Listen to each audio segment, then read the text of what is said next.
I would like to call to order the Mike, maybe, perhaps. meeting of the Prescott Historic Preservation Commission. Today's date is May the 12th, and the members present are Tony Teeters on my right, Christy Hastings, Russ Buchanan on my left. Michael's not here. No, I'm right here. Oh, Michael Mirko. I'm sorry, the wrong guy. Michael Mirko's not here.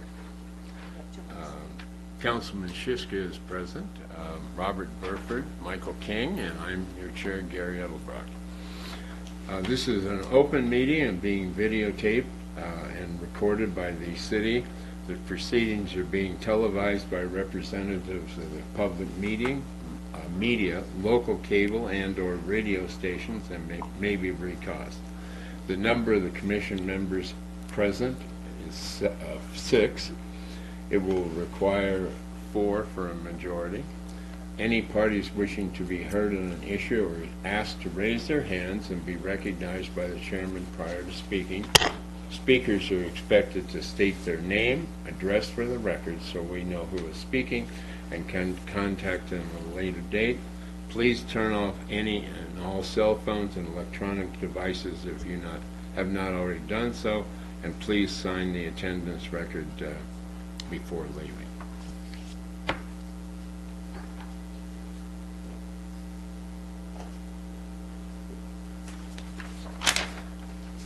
Have the members had the opportunity to read the minutes of our April 14th meeting?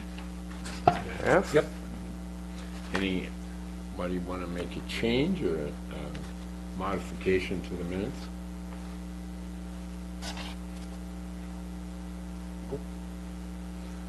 Mr. Chairman, I move we approve the minutes from our last meeting. Second. A motion has been made and seconded to approve the minutes. All in favor? Aye. Aye. Aye. Any opposed? 6 to nothing, and the minutes will be recorded as presented.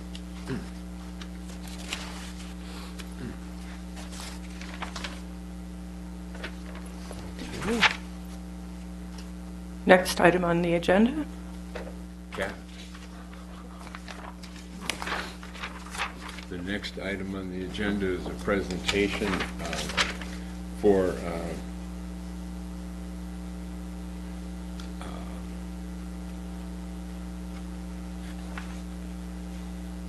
HP 17003, 309 South Mount Vernon, Historical Preservation District Number 13, Southeast Prescott. The request is approval for a remodel addition, and Kat Moody will be presenting. Thank you, Doc. As stated, this is a request for a remodel and addition. The house is located at 309 South Mount Vernon, and it is listed in the National Register.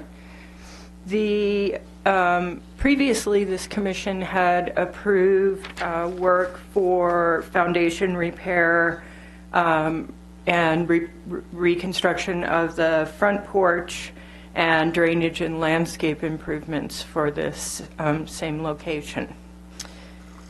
Other item of note is that at some point in the past, the windows on the north side of the house, and I'll show you some shots of that, were replaced.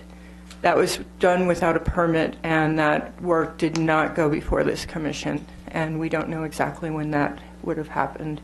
I believe the architect had told me he thought it was probably about 10 years ago. So let's go through the request. I'll show you a site plan briefly.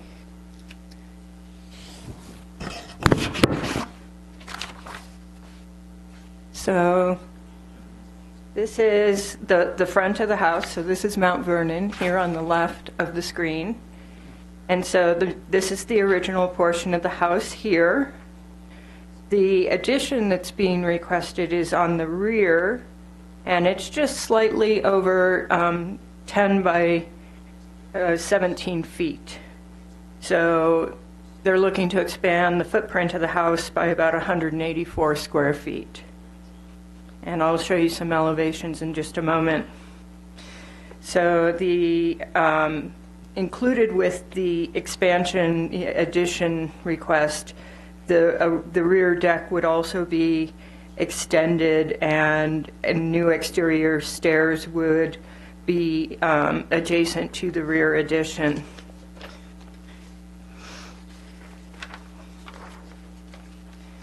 Part of the request is also, and these are interior changes that I'm about to discuss.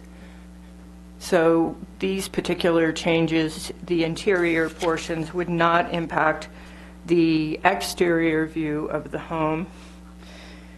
The part of the request is to excavate the crawl space underneath here and convert this space here in the crawl into livable space. So this is this upper floor is actually, what you would view as a ground level, the first floor, and then this would be a partial basement type of living space here. And then they would be gaining access to that through a new stairway that would connect that main floor with the excavated new livable space here. So by taking some of that crawl then and turning it into livable square footage, they'd be bringing the square footage of the home up to 2389 for total square footage. So the interior improvements includes a full remodel of the main floor and then this addition of livable square footage through the excavation of the crawl. They're proposing to install a new roof with shingles to match the existing roof in texture and color. The addition would also have siding that would match the existing home in texture or in the siding style and paint color. And so to take a look at the elevations here, let's start at the front. No changes to the front of the home are being proposed. In the rear, this is where the new addition would be here that I just mentioned, and then this is the new deck with exterior stair down to the ground level. So the new livable square footage is under here in this excavated portion, and then there's also some new livable that would be on that main floor in this same addition space. So taking a look on the south side, there would be no exterior change to this whole entire portion of the original south side of the home.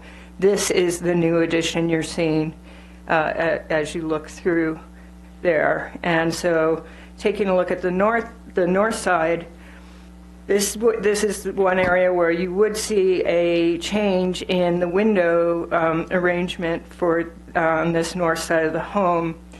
There's, and I'll show you some pictures so you can look at these in context.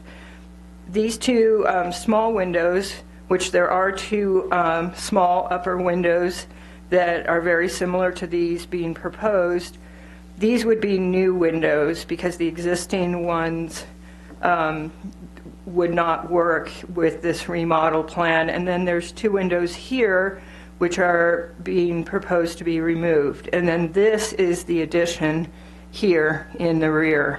So let's take a look at some pictures so you can see. So these are the original historic windows on the south elevation. These are being left alone. And so this gives you an idea of the window style for this original window in the home. This is the existing rear elevation. And you can see, if you look at this, you've got kind of a double gable situation here in the rear. And so if you compare that to this, you can see that they're taking the double gables, and then that's being eliminated through this addition here, which will create just a single main gable at the rear of the home. And then these are the two windows that would be removed, and these are part of the windows that were swapped out at some point in the past. So these are the windows on the north side, and these would remain. And then we have a shot of one of those small upper windows. So there's two of these on that north side, and both of those would be replaced with new windows that would match the existing north side windows here.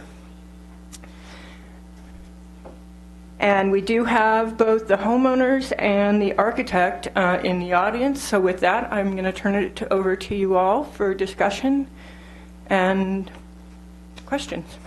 Kat, do you have an approximate date of first construction? It was 20, I didn't make note of it here, The original house. the original house. I think it's in late 20s. It's, okay.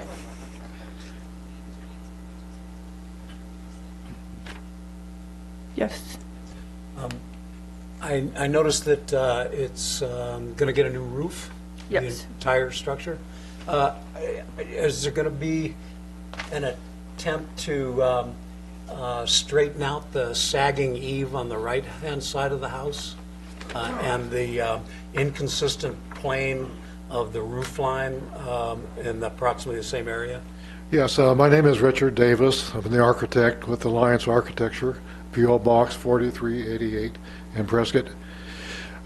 Yes, the previous permit, which was a much smaller operation than what we're doing now, really covers the front porch, and there's a lot of sag on the porch. There's some sag on the roof. My decision was to completely re-roof, including the structure of that house, because I don't believe the original structure is adequate. I think there could be a problem. So we've taken pains to match the new structure of the roof with exactly what it looks like right now, as close as we can get to the shingles and the texture and the color of the shingles we're going to do.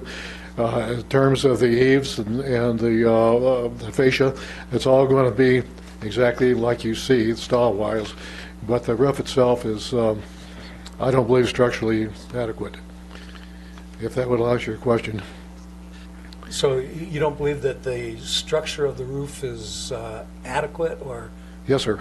And you plan on taking steps to make Yes, it sir. adequate? We're going to replace the existing, I want to say trusses. Right, trusses, rafters, whatever. Well, that's the kind of truss that they would build by hand, but because of the work we're doing on the inside of the house and lots of other factors like how to match the new roof with the existing, because you can't really measure the pitch exactly. And all kinds of problems. It was just, I felt it was better. And by the way, the structural engineer could not guarantee that the existing roof would be adequate either. So that was probably the tipping point with me. Okay. So we're doing everything that we can to match the new roof and the new roof structure with the existing. Right, but physically, it's going to be different. Okay, but you plan on making it structurally adequate.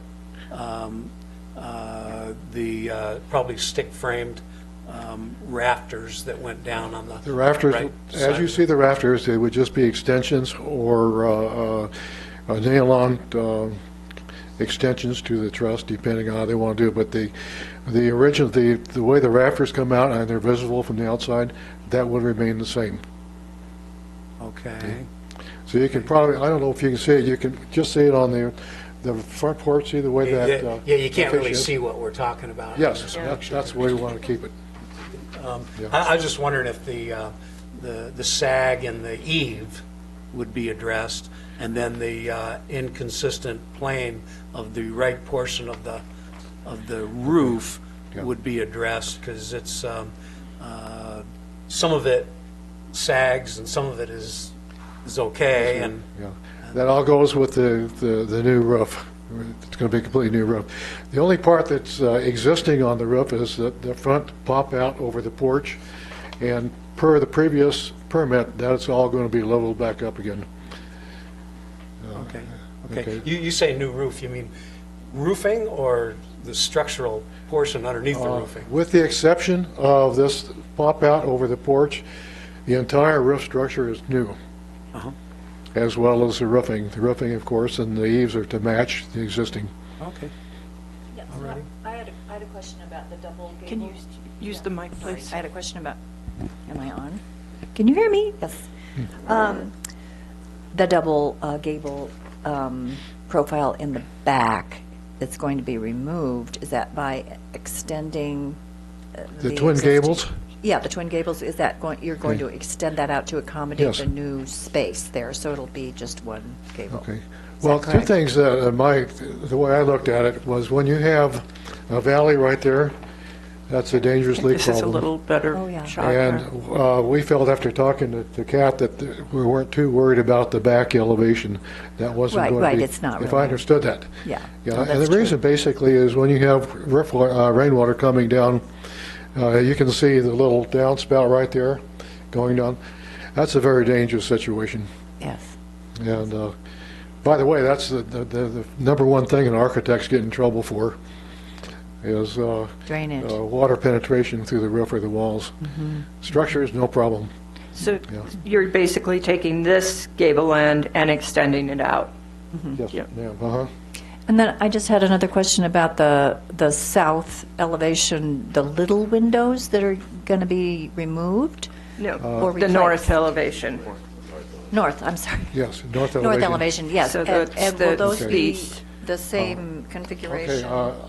originally, we had Pella Glass representative come, expert on the windows, removing them. And I talked about the possibility of taking at least one of those two small windows and moving them because they're just bathroom windows, copper windows.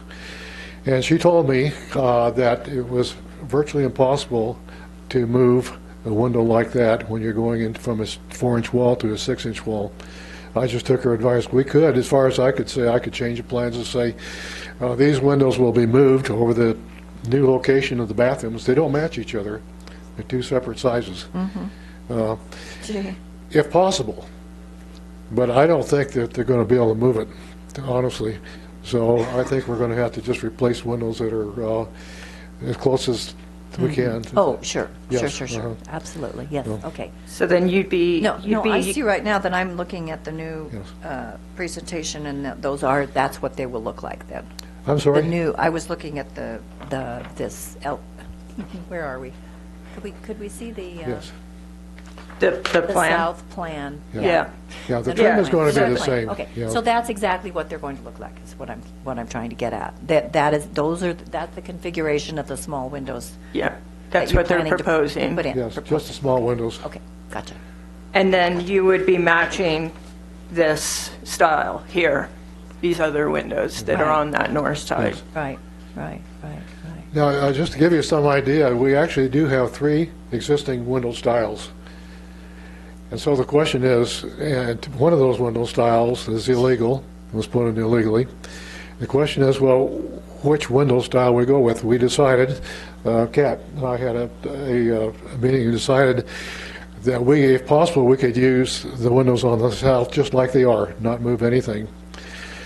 And so then we had a problem with the ResCheck energy code in doing so, but I've got that worked out. We can use exact windows exactly where they are on the south side and still pass the energy code, which is, can be a real problem. So 2012 energy code is a lot different than the previous one. So these windows, which are the original historic windows, will stay. Those all remain. Yep. And this is just actually, it's almost irrelevant, but I'm curious about your excavation plans. Is it possible to excavate that in that area? Because I live down the street, and there's an awful lot of granite in that Yes.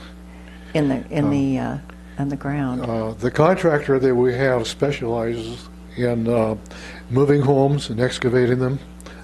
He's one of two contractors, I think, practically in the whole area that can do that.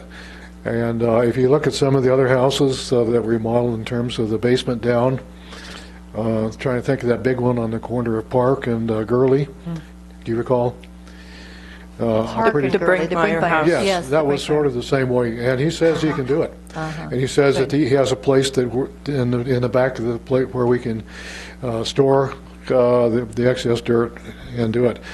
So it has to be done in stages. It's not a typical construction. Yes, I could see how that would be quite difficult, but it's a very innovative idea. It's a getting complex extra- project, period. Yeah. Let's face it. But he tells me he can do it.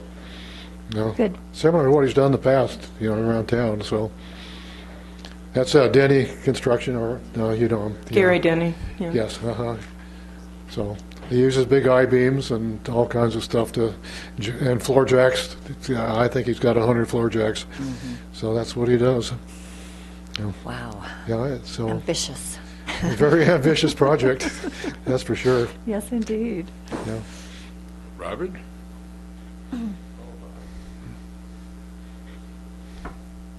I think what's being proposed here, I wanted to clarify that you're taking off the hand-built trusses and putting on new trusses, or are you? Yes, sir. Oh, okay. So that the gable ends are going to go away, but then you're going to match the siding back on again? Yeah, the only existing roof that stays is over the porch itself. That everything else goes. So we're gonna match it. I would agree with Christie, ambitious project. Yes, it is. Yes. Yeah. You may end up with less hair or more gray hair.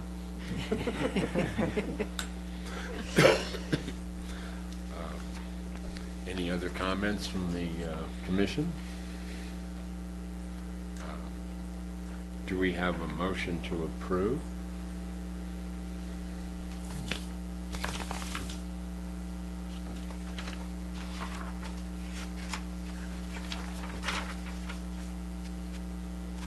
Before the motion, I know it's probably simply addressed, but I know neighbors oftentimes have concerns about drainage and about, their property lines as well. With this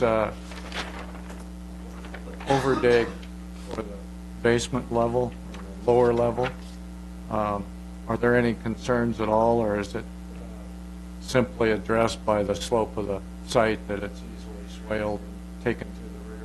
It was a big concern. On the north side, we have a very bad, there's like a gutter, a concrete gutter that goes along the north side that's cracked and leaked. And so if you look carefully, you'll see how we're using the same slopes. But the front, if you've gone past the place, I know you have, all that work there was to keep the water from flowing into the basement. The sheet rainwater, as it is right now, flows right through underneath the porch into the basement and is drained out the back to that big canyon in the back of the site. So that was the first thing we had to address. We can't have that. And so we have in the first building permit, if you may recall, you probably all here, that we actually took and rerouted the water flood draining from right down to the porch to around both sides. And so the water goes along the side lots at a slightly different location. Well, it's the same location, it has to be. But there's a little different water flow, and it goes out the back just like it has, but it does not go through the basement anymore. You can imagine living in a house where every time it rains, the water goes down a little slope in the basement into a drain, and out back, and a pipe that takes us out the back of the house down to that big slope. That just doesn't work. So to answer your question, sir, addressing that was really a big issue, and we think we have it. So Okay. it should be okay. Yeah, thanks. Yes, sir. Do you want to, would the owner like to say something? Go ahead and state your name. John and- Dombrowski, 309 South Mount Vernon Avenue in Prescott, Arizona, and my telephone number 602-750-7062. Thank you for hearing us today. There was one comment I had actually on the windows. The 2 bathroom windows that you asked about. Those windows open outward up this way. Oh. Yes, and they're really not up to code at all. It's like a reverse awning. Yeah, put so them it's a in upside reverse down? awning. Yeah. Yeah, Oh, that- gee. So and when it that's, rains, you know. that was common. I mean, there's other houses, in fact, when Mark Favor came before us for his window replacement, he had windows that did that as well, so. I Yeah. wonder what the deal is there. So we are going to replace those windows and make them up to code as well as, Yes, you know, I and know. also one of those is going to be in the shower. So we want to make it, we want to get rid of the wood on the inside as well. And make, put a metal window inside, but wood outside. I see. But these will all be, our concern and our goal is always to make this as close to, original as possible. So we're going to be using very good windows with this. The windows that we're going to be replacing on the north side that Kat was showing, that window to the right that you see that was replaced illegally, as it was said, we would like to actually replace those windows with windows that look more original. Well, yeah, the ones that are So further these- to the front of the house, Kat. Those are Okay. towards the back. If you could show maybe the, those. So we want to replace it with a window that's almost identical to the opposite side of the house, the 3 windows side by side. So it will look, and the mullions, or the grids, as you call them, would be just like, that's our goal, is to build a window that looks like that on the opposite side of the house, and replace those windows that were replaced. And that would have to be a custom window, Yes, wouldn't it? yes. Yeah. And we're getting quotes on all of that now, but that's our goal, and I think we're going to do that. So we would actually like to replace those windows, if that's okay, but bring them back to a more consistent look. I would think that would work. And the one on the front of the house, Kat, if you could show that, Yeah. because that's again, when they got rid of the front door, there were 2 doors, I guess, initially. So it barely shows on the. I've got a good picture. Would you like me to give it to you to show? Do you have a, Yeah. Oh, that's an interesting style, isn't it? Wow. 12 panels. Wow. okay, thank you. So, well, Oh, that's don't kind really of see dark. it that well. Let me But you see if could- I can improve that. The original window there, it was 3 windows across. There you go. So it was 3 windows across originally. But he put that in, I think, for egress and ingress, because he got rid of the door that went into the room from the front porch. So he had to put a window, I guess, that would allow you to get in and out of in Yeah. case of an emergency. So we would like to eliminate that window and go back to the original. And we have a picture. We went to Charlotte Hall. We got a picture of the house back in the 60s or 70s, and it had a 2-pane, casement window with a fixed center. We would like to go back to that with that same consistent look as you see on the windows on the right, on the porch. No, So- and so that would be possible because while this is a bedroom currently, Right. and it would have been, as he stated, required for egress out of a bedroom, in your plan, it's a study, so it would no longer need the egress. And And- that's code. Yeah, that's just yeah, building okay. code, yeah. And you all have seen that before, Yes, we have. where we had people who had double hungs or single hung windows in bedrooms, and they had to use casements in order to meet the opening requirements Yes, further down on Mount Vernon. yes. I remember Yeah. that, yes. So we would love to be able to bring that window back to its original look, too. I mean, we're going so bold on this, as you said, anyway, we might as well, What's another window? It's only money. It's only money. It's only money, that's what they say. I don't know who said that, but he probably didn't have any. No. So we would need to include that in the motion. And then the other question I had is the roof color. Does the roof color have to remain the same? Because we're going to change the color of the house, is our hope. So would we be able to pick a matching, complementary color, as it would be, of the roof? I think it's kind of a bluish gray or black now, the roof. The roof, the shingle, using an architectural grade shingle is much more important than the color of the roofing material. We definitely will be using, a good quality shingle. We don't regulate paint colors or roofing colors in this district. Okay. So it's more about the material. It will definitely be a quality material. No, wait, this is replacing the chessmen windows. Any further discussion? Well, no, but he's, There's a side conversation going on over there, but I would like to address my, let you know where I'm coming from, okay? I think you've done a great job of preserving the design integrity and even at the same time enhancing that, like you're talking about. I think you've addressed the structural integrity with all of the new additions and the kinds of things that Mr. Rusty here talked about, the structural integrity and the drainage. So I'm fully supportive of what you're doing, and it seems to be whether it's only money or not, it's a good effort at maintaining the integrity of the structure, the design, and the drainage, and being a good neighbor and all those kinds of things. So thank you. Any further discussion? Motion, please. well, I'll go ahead and move that we approve HP 17003, request for approval for remodel and addition in rear.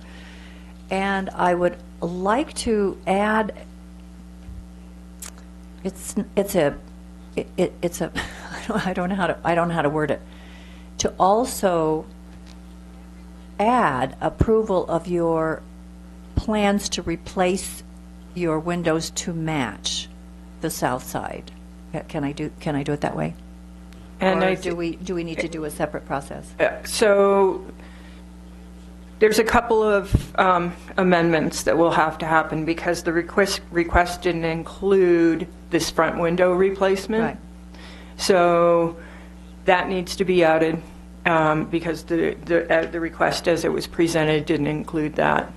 And yes, your point about matching the south window is a good addition as well. So there's, the way I see it, there'd be two amendments Two amendments. to that motion. So the first amendment is, involves the windows on the north side, and then the second amendment is to include the window on the front, the west side. Can I do it that way? Yeah, let's start fresh. Kat, may I also ask one other question? One other question is on that north side, the extension to the back of the house is a bedroom. We're going to move the master bedroom from the front to the back. And because of this, the room size and the way it's going to be set up, our bed would actually be, the back of the bed would go towards the north, and those windows that are there in that bedroom are not, going to work as far as where they are. We might have to move a window to put a window on each side of the bed is our hope. So, Right, and well, we're showing the removal of those two. right, the removal of those two and that one double casement that you see on that we would probably more be inclined to go to a single casement there and a single casement a little further to the west. And that's on the addition, so.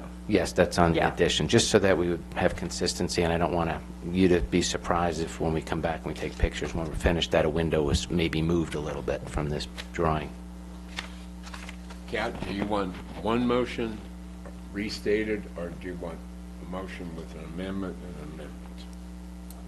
One motion Okay. with the two modifications. One motion, two modifications. Okay. Well, Would someone else like to take a stab at this? Somebody Russ? with some design experience? Our architect. Sure. So I would move to approve agenda item HP 17-003, request approval for remodeling addition with the following modifications. That the window, the existing windows on the west, which is the front elevation, be approved to return to previous configuration. And also the windows on the north side be approved for minor location modifications, and that all of those windows match the configuration on the south side. Can we have a second? I second that motion. I second that motion. Well stated. Thank you. Well, we'll call for the vote. Those in favor signify by raising your right hand. Aye. Aye. Those opposed? Your request has been approved by the commission, 6 votes to none. Thank you. Thank you. Good luck. I have to work with you in terms of the changes in the order, which I don't know about until today. Okay. So we go over. Okay. Thank you, Lauren. The next agenda item is noticing of neighbors. So this is something that has come up recently. You may remember, we reviewed a project over on Larkin Street where we did have a neighbor who was opposed. We ended up noticing all the adjacent neighbors. There was, I don't know, 13 or so properties. And we did notice the neighbors. They were very appreciative of that. And in the last month's meeting with the remodel at Pinecrest, when Mike King was out there, he ended up having a conversation with one of the neighbors, and that neighborhood kind of activated. And then we had a good representation at the meeting to review that project as well. Right now in the city code, there's no requirement that we do notice the neighbors for these types of projects. And so I felt like it would be a valuable discussion, and it would be a directive from this commission if you all felt that we should be noticing neighbors. Now, one of the things that needs to be part of the discussion is we review a lot of sign permits in the Courthouse Plaza District. If we noticed neighbors in those, for those kind of sign face replacements, we would be spending a small fortune and inundating downtown businesses with, essentially written notices that something was coming up for review. So maybe, is it residential? Is it only if substantial changes take place? And I wanted to have this discussion, so we felt like we were being proactive and we weren't having projects approved here and then have the neighbors say, well, how could this ever have gotten approved? George, did you want to add anything, or did I get? Well, you covered it well. I think one of the issues that you want to look at is the scale of the changes before we start notifications, because one thing to keep in mind, while we spend a small fortune on notifications, those small fortunes are charged back to the applicants. So we don't want to notice things if we don't need to. The applicant pays for us mailing notices out. So certain types of things, modification to this house, for instance, is going to change the front view of the house. It will be something that potentially could affect or at least be noticed by neighboring property owners. Perhaps something like that triggers a notification requirement.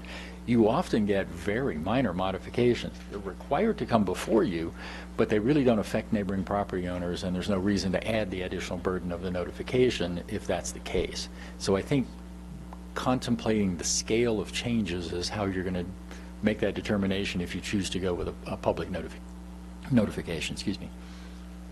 What would be the timeline to notice the neighbors? Well, we have 2 weeks. Okay. The deadline for submission is 2 weeks before, is 2 weeks ago today.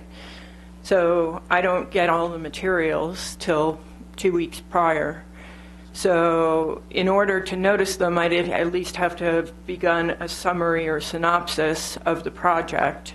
So it would probably be a week in advance, most likely. And we found from other notifications, other parts of the Land Development Code require notifications and public hearings. We found that a week to 2 weeks is the maximum extent that a notification is effective. If you notice further out than that, people forget about it. And if you notice shorter than a week, they can't make the change to their schedules. So a week is usually very reasonable. Would it be possible to circumvent that a little bit? Like for zoning changes, those kind of things, sign in the yard, let that kind of a small step to notify people, but Rather than mail out? Rather than you mail out? Post the property instead. then it's a one-shot thing, you put a sign up. For something like a zoning code change or Yeah. a zoning amendment, we post the property, we mail notices, and we publish in the newspaper. Right. State law requires you to do one of those for a zoning change. We do all three. Yeah. These types of projects aren't required to have notices, but that's certainly a possibility. Rather than mail to the neighbors, posting the property could be one way to do it. The posting is somewhat inconsistent as far as its longevity. We have a lot of winds up here. Posting Yeah. notices disappear, often ending up a block away in someone else's yard. One reason why we do all three of the notice requirements for zoning as we're required is because we can't consistently determine that the posting's going to stay there. Mailed notices are probably the most The most efficient. effective. It was just a thought. Yeah.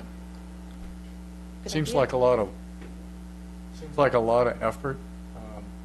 I don't. I like the transparency of giving neighbors full heads up. But yeah, I don't. Drawing that line is going to be awkward. Very difficult to do, to decide Difficult which to do. to be, maybe we should let Mike decide. Where did, Did you go out? Did you excuse me, you Crispy, but where did that come You from? you went out to Pinecrest? Well, and that's talked to because I neighbors? was interested in learning about what modifications were there, and the neighbors saw me, then said, "What are you doing here?" That was kind of a little joke. Well, I didn't catch it that way. But let's just spin that a little bit about what Mike is thinking here. Okay. Are you expecting the commission to give you some wordage and the like, or would you like a recommendation for us to say, give us some ideas about this complexity, about these timelines, about these methods, about these, is it a zoning, is it a sign, is it residential, is it a major modification? Would you want us to do, I'm just giving a lot of ideas. Do you want a small group from here, or do we just charter you to give us, I think I'm with my fellow member here, is transparency is important to what are our decisions. Yes, there's a lot of ways to learn about what's going on in your neighborhood, and I was quite surprised that my just standing on the street looking at a house ginned up so much interest from the neighbors. Like, where did this come from? Well, that really speaks to the Pinecrest neighborhood, which Yeah, is a yeah. very Exactly. tight-knit group. Right, yeah, I understand that, and I'm learning these things new, but I'm just saying, do you want us to do this, or I would prefer that you do some of this idea and, bounce some things off us, and we take some time to think about it, as it's an iterative process. We don't have to fix this by the next June meeting. Certainly not. No. I think the idea was to find out from you if there's an interest in pursuing it. If there is, we can certainly bring you back suggestions as to how to do it and what triggers the requirements. Well, I would certainly be supportive of that, by the way. Thank you. Anybody else? Well, I think that y'all deal with this all the time, and you visit the sites and you know what's going on. So whatever we decide, rather than to have us involved in every single decision, that we need to charter you with your best judgment.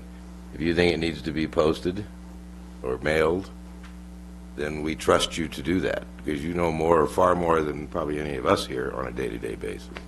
I think from a staff comfort level, our preference would be to bring back some trigger points for you. Sure. And get your buy-in on those, and then we will work from those.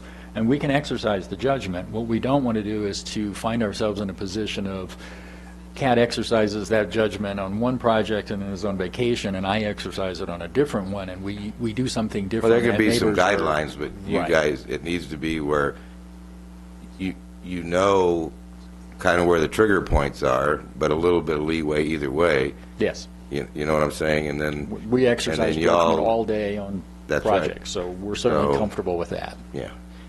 To involve the commission in a decision-making process would be in between meetings, and then for us, I don't think our interest was to try to get you to decide, do we post or notice a particular project? What we want are parameters, and then we will do that. What we're looking from you is, what are those parameters? What's the trigger points, as Mr.